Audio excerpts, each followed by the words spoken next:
Hello and welcome to another episode of Leaders of Transformation. Today we're going to talk with Michele Sullivan, who is the author of Looking Up, which is a HarperCollins published book, and it has a unique perspective on life and business. She's a motivational speaker, a strategic business advisor, and has changed the course of millions of lives. Michele, welcome to Leaders of Transformation. We're excited that you're here today. Thank you so much. It's great to be here. Oh, it's a pleasure to have you. And also, it's a pleasure to have our listeners and our viewers here, because you're the reason why we do this podcast, is because we want to inspire you to be the leader of transformation that you're capable of being. Everybody has a story. Everybody has a unique experience, as Michele is going to share her experience and how that has led her to become a leader of transformation in her life and in the community that she has grown up in and developed into. And so I just believe that every single person has that opportunity to do that. And so we hope that this will inspire you and encourage you to step out and to realize that you have value to bring to others, no matter what your setbacks have been, no matter what challenges that you faced. You have something tremendous to bring to the world, and we need you. So I'd love to hear your stories of how you're actually making a difference in the world or thinking of making a difference in the world. So you can find us on social. You can, of course, go to leadersoftransformation.com, reach out to us there. And we love sharing actually on social. We have a very active page on Facebook, especially where we're resharing some different stories of how people are making a difference in the world. And it's just so fun. And so we'd love to be able to showcase you as well there. So with that, let's come back to Michele. Now, Michele, you had sort of, like you talked about, a unique perspective on life and business, which started very early on. So Right. Rather than me trying to explain, why don't you just tell us your story and where it all began? Sure. Thank you so much. So it was back in, and I'll age myself a little bit, in the middle 60s, I was born with a rare form of dwarfism. And back then you rarely saw, anybody with any type of handicap out. And, the day I was born, the doctors figured out that I did have a form of dwarfism. And, the doctor told my parents, you take her home and treat her like everybody else. And that was unique, because back then, a lot of times, some didn't go to school, some folks that, had a handicap, and you certainly didn't see them out in public except maybe at a circus, in terms of little people. And I think my parents would have done that anyway. They were quite resilient in their own right. And so I didn't know I was little until I went to kindergarten. And I remember the first day like it was yesterday. We all remember certain days, and my earliest memory was kindergarten. And so I went in, running down the hall like I owned the place, and I was so excited. My big brother went to school, and now it was my turn. And my teacher welcomed me and said, go in and play with the kids until everybody gets here. So, I plopped myself down in the circle and was playing, and it wasn't too long, and the boy next to me stood up and he said, why are you so small, and why do you look different? And I'm looking around thinking, who's he talking to? Because I didn't think I looked different. And then the girl on the other side of me said the same thing. Yeah, why do you look so different, and why are you so little? And then I saw that the whole circle of kids were looking at me. And I went from this very confident, young child coming in to not understanding what just happened. And I quickly found myself on the outside of the circle, so to speak, because nobody would talk to me at that point. And I clearly did not understand what just happened. So, the day went on, and, everything just leaves you, your confidence and everything, and your shoulders go down. And I got in the car after school, and my mom goes, well, how was it? And I looked at her and I said, is there something wrong with me? And I'm sure she had been waiting for that moment for 5 years up to that point, for the day that I would come and ask that question. And she said, Michele, God makes everybody different, and you are going to be smaller than most people, but you're still going to be able to do whatever you want to do. And you just have to, learn how to do it in your own way, just like we all do. And of course, I didn't understand that. And so as, I got into first and second grade, and you really start to get into the academics, especially second, third, and fourth, when you learn math and reading, I quickly discovered I had a knack for math, because we played this game around the world where you had flashcards and you stood at somebody's desk, and whoever gave the answer first got to move on and go around the room until someone else, beat you. And I won every time. I was very good at math. And I started to be known as the smart girl, the girl that knew her numbers. And that's really the first time I was known for something other than what you could see, which was my size. And then I slowly started to understand what my parents were talking about. But it was hard to go out in public because everybody would always stare and point. And I remember vividly hiding behind my parents' legs and not wanting to go out. And it really struck me that everybody judges you on what you see. And that's still true today for all of us. And so the book Looking Up is really about if we would set our judgments aside, especially in today's society, look at what we're going through and really get to know people. And we all have value. And I talk a lot about that in the book, as you know, that we all have something to give. And we have to make an effort to get to know everybody. Because, I was born in the United States, so I was given a great education. I have a master's degree, and I worked at IBM in graduate school, and I just finished a 30-year career at Caterpillar. And that wouldn't have happened had I not been afforded the opportunity for a great education, all the health care I've ever needed, and opportunities at work where people, gave me assignments and I could prove myself, and just like everyone else. And it was really a non-issue. But not everybody has that, and not everybody's open to that. And so I really want people to, look up. The title of the book is Looking Up, which certainly somewhat addresses my size, but it's much more than that. It's actually looking up to everyone. And I write about the people who have looked up to me throughout my life and how I look up to everyone, especially, the people that I've met along the way. And the last assignment I had at Caterpillar was the president of the Caterpillar Foundation for 7 years, which is a global foundation. And we worked on extreme poverty. And the folks that I met, around the world, in the deepest parts of the world, they have severe poverty, and yet they have the same dreams as we do. And I look up to them so much, and it just totally changed my life. And so I write a lot about the people I've met along the way and how I really look up to them. And I wanted them to know that. Yeah, and I love that about your book, because you weren't taking the approach of this has happened to me, so I'm expecting people to treat me differently. Right. And, but you were looking at it from a standpoint of this is what I learned, and people do treat me differently, but not necessarily in a good way. And how do I deal with that? But there was so much wisdom in this idea of having this perspective of looking up to others and seeing the greatness. And I'm a big believer in that, seeing the greatness in others. It reminds me of a quote it was Abraham Lincoln, who was quoted as saying that one of his generals or someone he didn't really know, and he didn't really like this person. And he was quoted as saying, I don't like this person. I need to get to know them better. Yeah. And I thought that was so profound, is that when we do get to know each other, whether it's in the workplace or whether it's in cross communities or people that are like what we're dealing with right now, with so much division in this country, especially right now. And I mean, certainly that division is happening all over the world and in different ways. It's just in our face right now, and in the news right now, is it's really highlighting something, that has been going on for a long time. And the amazing thing is, and maybe because I'm Canadian, maybe because I've just got a chance to meet so many different people, it almost is hard for me to comprehend that somebody could see somebody different and discount them like that, because I've just seen so much richness in the conversations I've had and learning that I've had from so many different people. So can you talk a little bit about so these kids in the beginning we're saying, oh, you're different, right? And you can say, well, I'm okay with being different, but you still have to relate to the people that you interact with. So how did you show up in those spaces? Yes, eventually, you were the smart one, so you were seen as that. But even then, right? Right. The smart one can be ostracized because people are jealous. Oh, so, yeah, it's not really about that. It's about how you showed up. You can be a geek, right? Sure.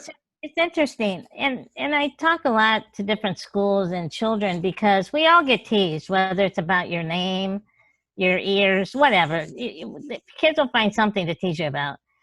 And if you give them a chance and they take the chance to get to know you, it's really hard to make fun of someone when you know them. And because you really start to care about a person. So my parents said I was born with the gift of gab. I don't know if that was true, but I do have the gift of gab. And I don't know if I was born with it, nature versus nurture, or I know in the first 15 seconds roughly if someone's going to look past what they see. And so I think I've learned over time that I always make the first move. And that's a whole chapter in my book, actually. I lean in, whether it's waiting for an elevator or I'm in the elevator and I have to go to floor 20 and obviously I can't reach past floor 5 and you have to ask somebody to hit the button, or you're at the store or anything. You have to put your suitcase up on the overhead and on the airplane. And I've just learned the gift of gab that if you start the conversation first, and I joke a lot, to be honest. I'll make fun of myself or laugh at myself, not make fun of myself, but I laugh at myself, or you just, be jolly and talk to people. They soon forget what they're looking. If, they forget that I was different and they just, we just start chatting. And that helps a lot. And also, I ask for help every day because being short, you do need help with different things, but, we all need help. And asking for help is a strength, not a weakness. And I really talk about that not only in my book, but in my TED Talk, because this time we're in right now with the pandemic, this is tough on everybody, even the most optimistic person. And, you have to lean on people all the time, and it's usually things that people can't see. Someone may be having extreme financial difficulties right now. Some people are going through infertility that you would never know about. Someone may be, helping with a sick child or an elderly parent, and you would never know that. And when you really lean in and help people and you allow other people to lean in and help you, it really makes the world a better place. And so it works both ways. I'm a firm believer in helping others and impacting others. And I also, I need the same thing from them as well. So, you have to open yourself up, and that's a risk. Anytime you walk up to somebody and start talking, there's a risk that they're going to tell you to, just move along, and that's okay. What's the worst thing that can happen? And so I always tend to make the first move, and I do it in a variety of ways, like I described. But it takes courage, and it's a risk, but you do get rewarded much more often than not. And so for me, it's worth the risk, because otherwise, a lot of people aren't going to make the first move. They'll be afraid of what they're going to say to me, or they might hurt my feelings or say something wrong, because we're hypersensitive, to the political correctness today, which I'm not. And I don't understand why other people, if someone's not meaning to hurt your feelings, use that point as an education piece. Not get mad. I think you take the higher ground when someone may call me a midget, which is not a very proper term, and you use that as a teaching moment by not reacting in an angry way. A better teaching moment is to say, well, thank you. My name is Michele. You got the M right, but it's Michele, and thank you so much. And I am a little person, but let me tell you a little bit about myself other than that. And then it really breaks the ice. So what I'm hearing is, and this is so important right now, we talk about the racial division that's going Yes. on so many levels, but it's also like on Facebook, on social, where there is such a, like you said, about this political correctness and this fear of offending, and people being easily offended by what somebody else said. And Right. it's unintended to offend, but it offends. And so I love what you're talking about there in terms of like make the first move. And it's a two-way street. Yes, it A is. lot of times, people are like, well, they need to do this and they Right. need to say this to me, or they need to treat me better. And it's like, I think of people who say, love those who love you, right? Well, Right. it's like, well, who starts, right? Who Yeah. begins that that process. Right. And so if you're waiting for somebody to step up, then you might be waiting a long time. Right. And it's also mutual. Yes. There is It's a a lot of co-creation division. that's happening. Yep. Yeah. And a collaboration. I'm a huge collaborator. It's funny. People love labels. So they go, oh, you work at Caterpillar, you're a Republican. Then they find out I was with the foundation. Oh, you're a Democrat. And I'm like, you know what?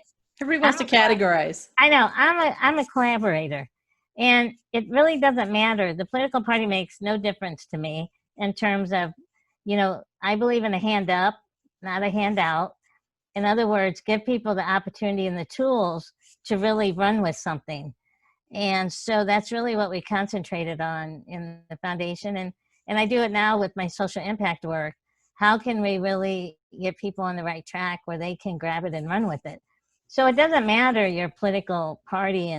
And to be honest, that's a lot of our issues today at every level of the government, is it's more about the party than it is the impact. And so I'm a collaborator, and that's, first I'm Michele, and I am a collaborator. And it's a two-way street, as you said.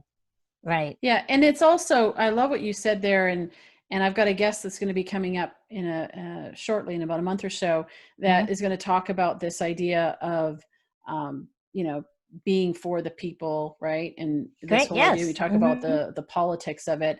And I said to him up front, if we're going to have this conversation, we've got to come from that place that it's not one party over another party. Right. Because I don't really want to have that conversation. You need both. You need both. You need both, and both are broken. Both have value. Yeah. The answer isn't in either or. It's right. in what can we collaborate on and so forth. But coming back to what you were talking about there, and your support and the work that you do, social impact and so forth. I know you have some involvement, or did have some involvement, in the UN and helping with women and so forth. I know also education is very important to you, and you ended up in a situation where you got to be in the Oval Office. Maybe tell us a little bit more about, unpack that aspect of your life and your passion, and what you learned in the process of being involved on that level. Right. When you think about the base or the foundation of one's life, I believe that an education is an investment. And if you think about all the things in life, you cannot take away an education once you have it. It's always there for you, and it's an investment. And so when you look at those who are living in poverty, both in the developed and the underdeveloped countries, you can see that a lot of the folks in poverty do not have the opportunity for the education that they really need, or they fall behind quickly in the early stages of, first, second, third grade. And if you're not on track by that time, the likelihood of you being successful really diminishes. And so we hit education very hard with the foundation. There were 3 pillars that we invested in. One was obviously education, the earlier the better. We also invested in basic human needs, food, water, shelter, and energy. And then we also invested in the environment. And when you go to developing countries and you see, especially the girls, walking for water 8 hours a day while the boys are in school, you can see that the success rate of the girls is not very high, both from a health perspective, them getting a job. They usually get married very young, and then they really don't have a chance to be successful. And when you look at it and you really get to the root cause, it's because they don't have access to water, the town or the village, I should say. And so when you give them access to water, they now can go to school. And so, I visited a little village in Rwanda, and it was the last little part of it that needed water, and then the whole district had access to water. And so the government put in electricity, because the water is at the base of these large hills, and you had to pipe it up 1,500 meters. And so it was a great collaboration between the government there, private, which was Caterpillar and other companies, and then the NGO, which was Charity Water, and they partnered with the nonprofit on the ground there. So you had the cause sector, the private sector, and the public sector working together. And we were there, and the whole district now had access to water. And 98, 99% of the kids were going to school now. And I talked to this woman. I said, can you tell me how it changed your life? And she said, oh, it wasn't just my life. It was my children's life. All of her children are now in school. And because they also had access to electricity, she opened up what she called a little restaurant, which, was in her little hut that she had. And she had a little table and a couple chairs, but she had a little bitty fridge. And so she could offer people cold drinks. And now she was making more like $7 a day rather than under $2. And so when you think about it, that's life-changing for them. And when you think about the United States, there are so many children who are going hungry, especially now that they're not in school. People don't realize how many children get their food from their school day. And we have poverty in the United States as well. And if you look at how busy the food banks are right now, because there's so many people out of work, that's also a concern. And if these children don't have the ability to go into school, a lot of them don't have the lives at home where they're going to get the tutoring that they need from the online part of, being educated these days. So it's of grave concern there as well. So that's what we really hit hard, and we supported these programs. We talked extensively about access to water and what it means, and education, what does that mean? Food insecurity is a big concern. And so that's what we really worked on, and what I continue to work on now, and how it can really change people's lives. So, and you do that now. I know you're also a motivational speaker, and so you travel around and encourage people. How do you do it now that you're retired from Caterpillar, or do you still have some affiliation? I am retired from Caterpillar, and so I'm on, for instance, the one campaign, which is it was started by Bono and Bobby Shriver, and they're advocates. It's an advocacy group that's working on extreme poverty as well as preventable diseases around the world. And so I'm on the board of that. And, we have to work both at the grass tops, which is with the governments, to work on policy that supports these efforts. But you also have to work with the not-for-profits on the ground, and we call that the grassroots. So I continue to work at the grass tops and the grassroots level in a variety of ways, being on the one board. I also work with some folks who want to invest their money and have a social impact. And so I help them develop a strategy of what they want to invest in, and then find the organizations that have the best impact, with their money, so that they can invest wisely and make the, impact on the most people. So there's a variety of areas that I'm still working with. Got it. Which is interesting because, we all want to give back. It's, I'm so lucky. I'm so lucky to have been born to the family I was born into, the country I was born into, and you just want to keep. Everybody should have what I have, and they don't. And I want to work on that. Yes, absolutely. Now, you mentioned about the organization One, and I know in your book you talk about meeting Bono. Can you tell us a little bit about that? Sure. So we have been looking for an organization to invest in with the foundation where we could get into advocacy work. And so we looked at quite a few, and the one campaign really stood out because of their impact and collaboration with the highest levels of government around the world. And Bono's extremely involved in that. And, anytime he's in any city, whether personally or on tour, he's always visiting with the government officials to really talk about what's needed to change the lives of these folks. And so it is fun. People think of him as a rock star, which he certainly is. But when you get to know him on a personal level and what drives him, it really is fun when you meet someone of like mind, that it's really your whole effort is to help other people. And how can we change their lives? And you forget who you're in the room with, because we're all talking, about the people that we're trying to help, and how do we get the governments to see what type of policies, we advocate. So we don't necessarily talk about the policy, but we advocate for the change that needs to happen. And, he's right up there in front and people listen to him. And it's really made a profound change in so many people's lives. It's amazing. But you do forget that, you're sitting in front of a rock star because he's like us. He wants to make change. Yeah, and I think there's a great lesson in that. In number one, using your influence for good.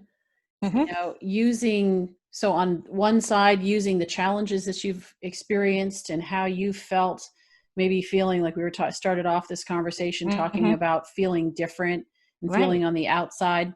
Yes. And using that, how you can turn that around, and Right. being judged, how you can turn that around. And Right. then here we're talking about using your influence, not just to gain more things or more accolades, but to Right. actually use that where people do listen to him, Yep. in part because of who he is and the success that he's had, but using it for good.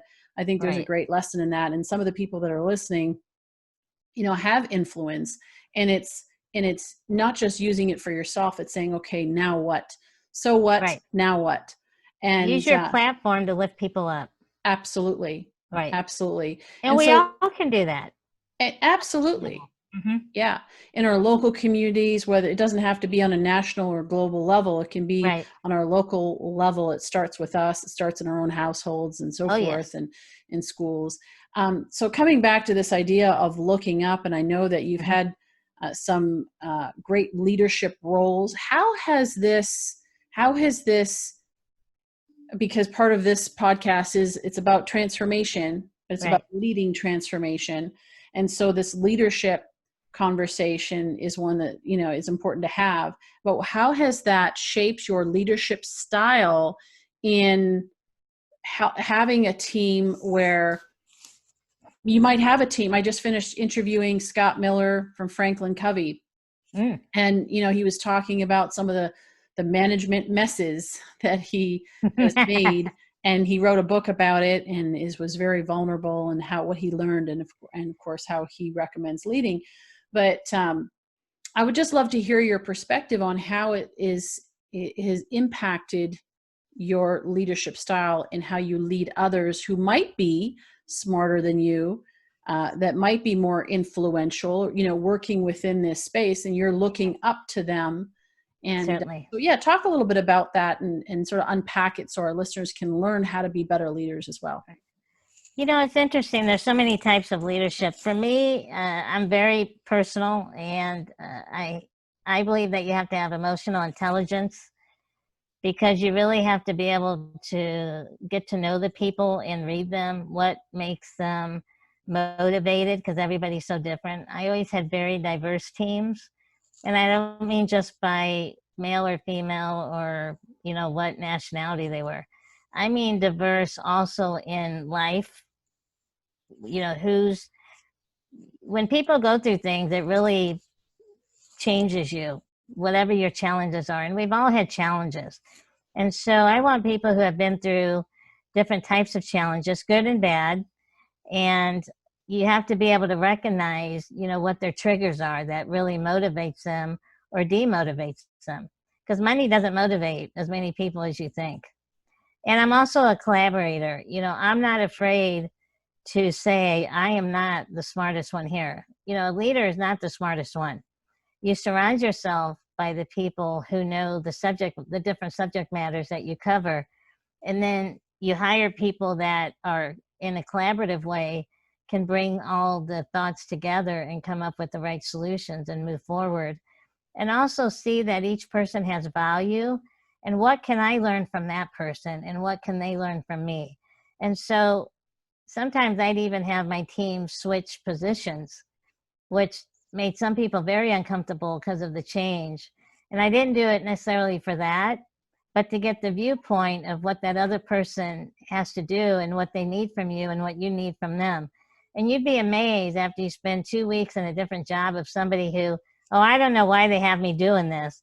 And then you have them switch and you really see what the process is. It just changes who you are. And I'm not a drama type of person, and drama drives me crazy. And you can't help but have some drama in the workforce, but you can minimize it if you can keep people on the right track of what is it we're trying to accomplish and who do we serve.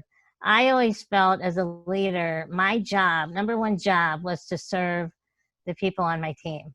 And if I can serve them, then they can serve our customers, whoever our customers are, whether they're internal or external. And so for me, I was not a micromanager. I did communicate a lot, and I need them to communicate back to me because I can't read their minds, and I would tell them that. But I know sometimes it's hard to come in if you're thinking you're going to be getting a divorce or something, and you can pick up on that a person is struggling with something. And you don't have to tell me what it is. I certainly do not need to know. But know that I'm here for you. If you need extra time off or you need something else, by all means, let me know, and I'll be there to help you. But I can't read your mind. And that's where a lot of the emotional intelligence comes in. You know, if things aren't good at home, things are not going to be good at work. And so the team knew that we have to make sure that home is in a good place, or get it in a good place and then come back. And so I did a lot of the touchy-feely. I'm not, you know, pounding on the desk type, but I am excitable. And when something happens, I'm the first one loud and laughing, cheering, and you know, but not all my team members were like that. And so how do you get them to be very happy about what they just did? And everybody's different. But, you know, they do gel when you really have your eye on the ball and what you're really trying to accomplish. And I also believe big in celebration. And when something doesn't go right, that's okay. Let's talk about it and figure out what went wrong. And then it made the decision better, however we fixed it. So that's the type of leader that I was. But, you know, I do want to get the job done, and let's figure out how to do it together. But I'm not going to be in the way. I love that. And that's again, so in line with some of the other guests that we've had on our show that talk about this. Great leaders tend to have similar things that they've discovered along the way. I'd love to hear from your perspective on inclusiveness. This is a term that is thrown out there a lot. Right. Diversity and inclusion is, and to you, you mentioned about that is not just the color of our skin or, right, you know, where we're from or whatever, or the gender that we have, but it's more than that. Can you talk about, from a practical standpoint, though, what we don't know right, about inclusion and diversity, and what we need to know in order to create more inclusive workplaces, practically speaking, even as well as relationally. Right. Makes sense. It takes a lot of work because you don't know what you don't know. And it, you know, someone may feel excluded and you don't even know it because we're all busy at work, right? And you're going 100 miles an hour. So you do have to slow down and really recognize, you know, for instance, is everybody going to lunch except one person? Now, you can't jump to the conclusion that they just didn't invite the person. They just may not want to go to lunch and they do better sitting at the desk. But you do have to go out and make an effort to figure out, is that the case? But also inclusiveness, like I was just talking about with the group, that everybody feels they were a part in the success. And so you have to go out and figure out, how do you make that person feel that way? While you do it maybe publicly for everybody else and you do it privately for this person, everybody may think that I'm not including that one person, but I am, because that's the way they want to celebrate. And so you sometimes do talk about it a little bit, or have the person talk about it and say, so-and-so, what are your thoughts and what did you think of the success? And then they start talking. You know, you have to call on people. But people also have to make an effort coming back. You know, if you're not feeling included, you also have to speak up, because you can't just sit there and say, oh, poor me, you know, whatever. Because there was a building I sat in for a while and I couldn't go out because it was down the street, all the lunch carts and everything, and I just couldn't do it. But they would always bring me back something. This was at a time before I had my little scooter. And so, you know, you had to say, would you mind bringing me back something? Or they say, what can we bring you today? Or we drive somewhere instead of just going down the street. But also professionally, you have to make an effort to really give opportunity across the board. And whether, number one, someone takes it is up to them. Number two, it may not always work, and that's okay. Let's find another opportunity. Just because this one didn't work doesn't mean it's not going to work the next time. And I'm a big advocate of that. Don't give up. But you have to make, especially as a leader, you have to make the effort to really watch and sense what's going on outside your office. Because even as a leader, you can feel excluded. Everybody thinks that we don't have the same feelings, and we do. But there were several times when I would, visit with my vice president and say, this was going on our leadership call, and I wanted to let you know that my team can help with such and such. And I brought it up a little bit on the call, but nobody grabbed onto that we can help with this. So may I have so-and-so get in touch with, someone on the other team and really see how we can help that. And that's an example of being included, because my person has been battling, trying to help with this one project, and they weren't being included. And so you have to go and get it too sometimes. So it works both ways. And as leaders, you have to include other leaders. And not a lot of times, but sometimes leaders are busy moving up the ladder, right? Let's admit it. That happens. And I believe that you miss things when that's your sole focus. If the team succeeds, you will succeed as well. And everything will happen from there. But you have to focus on the team. And diversity, as I said, is also diverse in opportunity, in thought, in experience. And that you can help people gain by moving to a different group and having diverse thought, maybe on the front end of who you're working with, or on the back end, people that feed you your information. When you get opportunity and a diverse thought of how each side works, in front of you and behind you with your job, you really get a full picture. And you're now ready to do something else, and you're going to do well because you understand the whole process and you don't make assumptions. But it's a full-time job, and you always have to be inclusive and have a diverse team. Well, and I love it when you bring the diversity of thought to a project. You come up with ideas that you would never have come up with on your own, or if you came up with them in a group where everybody looked like you, thought like you, had the same experiences, and then there's a little bit of redundancy there in that thought process. But when you have this diverse group, it can be pretty incredible. And I think we see that in organizations that are growing, hyper growth companies. A lot of times they have that diversity, which gives them the edge in their market. I always tell my teams, if we all agree all the time, then I don't have the right team. Right. Because we're too much alike. Now, or they're afraid to tell you the truth. Or they're afraid to tell me. And that happened a couple of times. I'm like, you got to be open, talk to me. And sometimes it is uncomfortable. But also your race and your sex does impact your thought. So I don't want to make it sound like those don't matter, because they do matter. It's who you are, how you grew up, the experiences you've had. You also have a perspective, if you're African American, that I don't have, or male, I don't have that. I need that as well. So just like my size and how I grew up in the Midwest. That's different than someone who grew up on the East Coast or the West Coast or the South. How you and who you are is where your thought and your thoughts and what you believe come in. And that's what I want as well, because I don't have that perspective, and I need that on my team. So every piece of you, your religion, have you traveled? Have you not traveled? Did you grow up with some difficulties, whatever the difficulties are? That shapes you.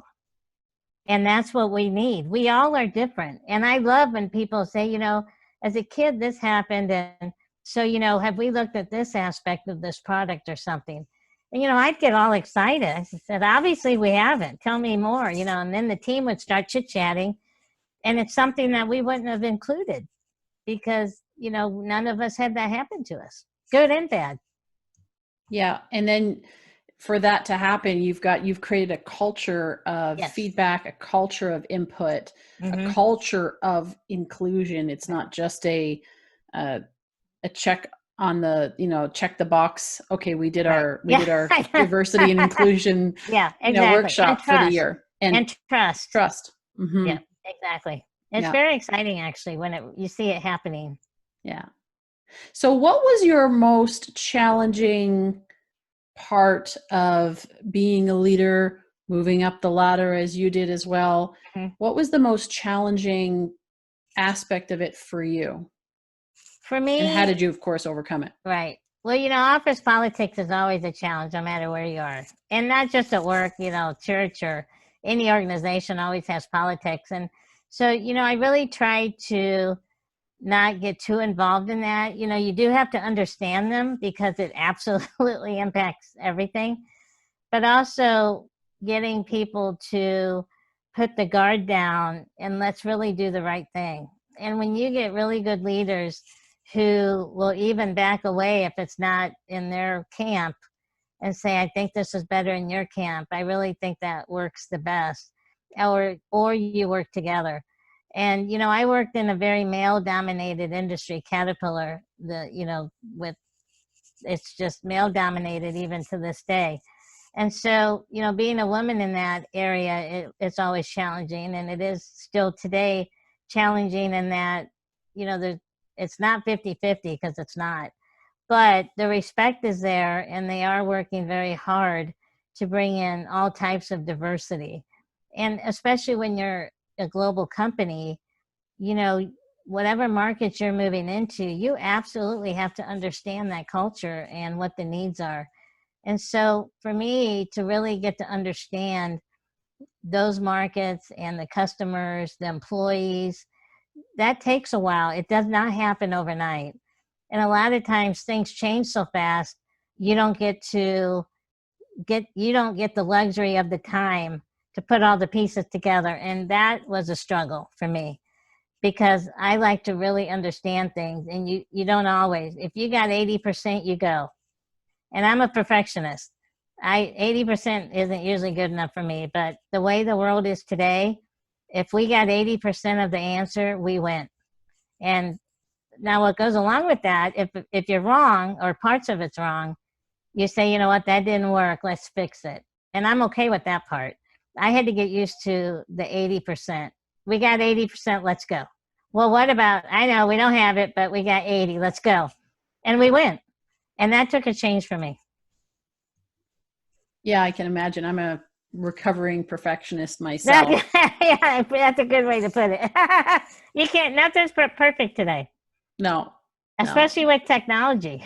You get on a Zoom call like this, and then you find out your internet doesn't work. That has happened. Or I have my cat walk across the... Exactly. Yep. You go with the 80-20 rule.